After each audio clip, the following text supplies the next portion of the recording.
You keep using the word. I don't think it means what you think it means. In this video, I will be addressing the name Kleck, the origins of the name Kleck, and the coat of arms that Jonathan Kleck uses. I will be using facts as much as possible, and I will be bringing in resources to back up exactly what I'm saying. Linguistics can be a pretty dry subject, but I will try to make it as fun as possible. Okay, let's start. I'm a German linguist as well as a Czech linguist, school trained in the US military. And when I heard Jonathan Kleck talking about the word Kleck and its meaning, even back then I was wondering, what is he talking about? Because when he talks about a bell ringer, I had always thought that the word bell is Glock. Well, it comes to find out, yes, that's exactly what it does mean. Glock means bell. A Glöckner is a bell ringer. Nothing to do with the name Kleck. Upon researching the name Kleck on the internet, I looked to see if I could find a translation to what it truly means. When you look up the word in English, or you go English to German, there's not a whole lot.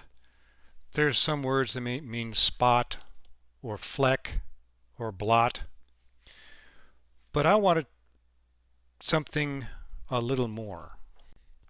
I was looking for something a little bit more concrete to link the name Kleck with bell ringer or herald, but I couldn't find any. But then I started thinking maybe I should look the word up in German to see what it meant in the German dictionary or in the German language. So I put in a Google search in German for the meaning of the word Kleck. It was very interesting what I found.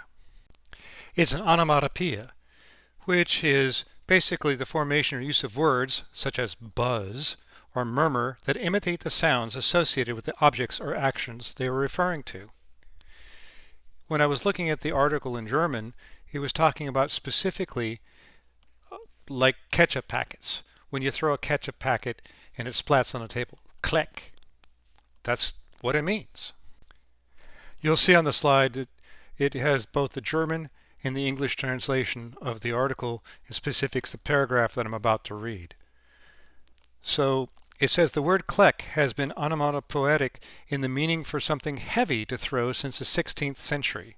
The appending S can either be seen on Central or Northern and Northern German transformations, which are often accompanied by the ending on K in words, or is formed after the verb klecksen, if this is older. The weak verb klecken is etymologically related to both the verb klock and the verb kleckern, both of which have formed iteratively. Hang with me here. I know it's a little dry, but there's a point to all of this. Okay, the verb kleckern means to spill. So here we have Kleck, kleckern, comes from something heavy to throw, meaning since the 16th century. And then we have another word, Glock, which means bell. Glöckner means bell ringer. Verkunden means to announce. Vorbote means harbinger. None of these words have any similarity to the word Kleck. They're different roots. So I'm unclear as to where the association has been formed from the word Kleck to bell ringer. Glock, that's a bell. Glöckner, that's a bell ringer. But these two words don't mean the same, nor do they come from the same roots. And words matter, and origins matter. So the next thing I'd like to address is even in Russian, the word bell ringer is zvonar. Doesn't sound like Kleck. In Czech, it's zvonik. Doesn't sound like Kleck. And that's because the words are not even related at all. Kleck and Glock are two different words.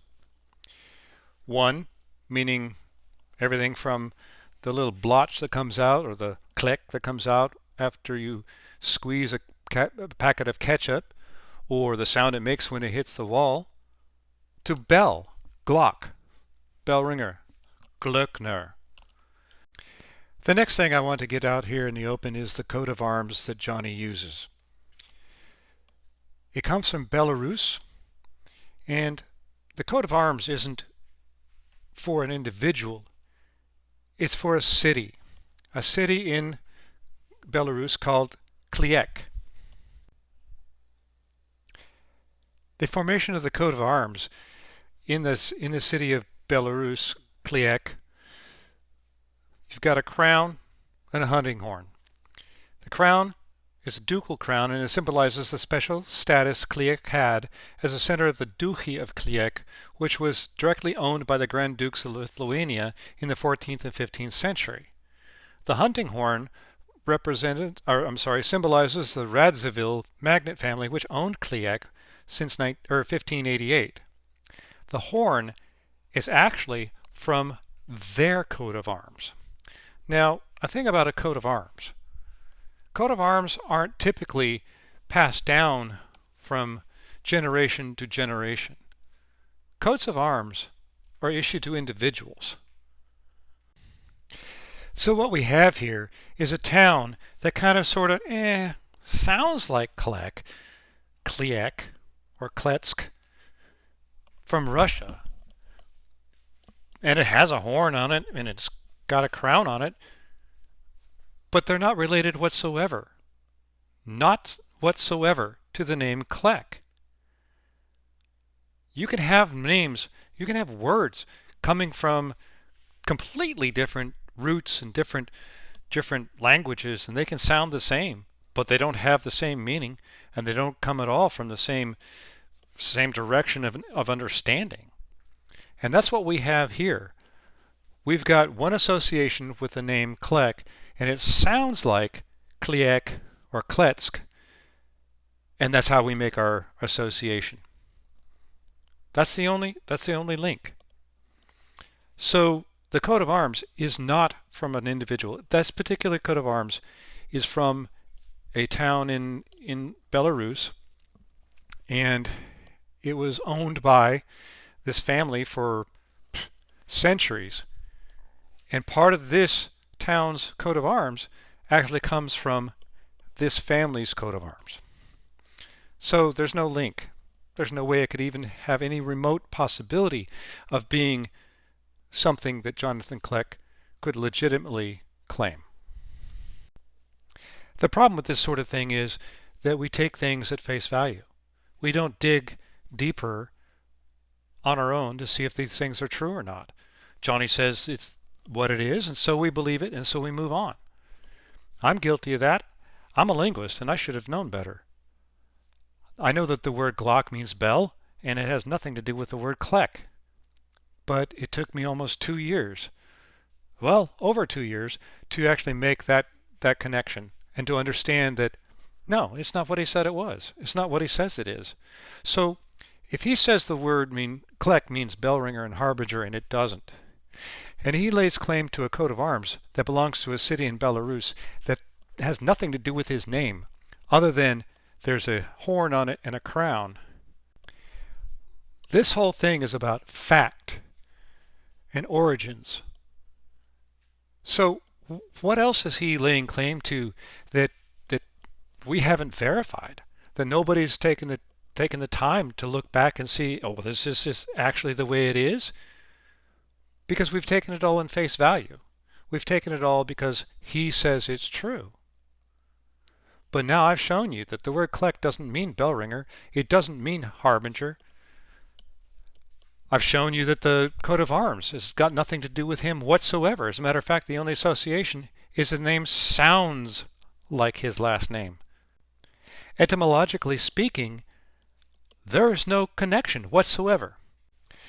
I apologize if this video bores you to tears. I know facts can be pretty dull. However, it all goes back to what Johnny said, what he lays claim to, and nobody has taken the time to go back and research to see if it's actually true. So I hope this video is somewhat enlightening and gives a better and clearer understanding of some of the key factors that he leans on. His name, his coat of arms.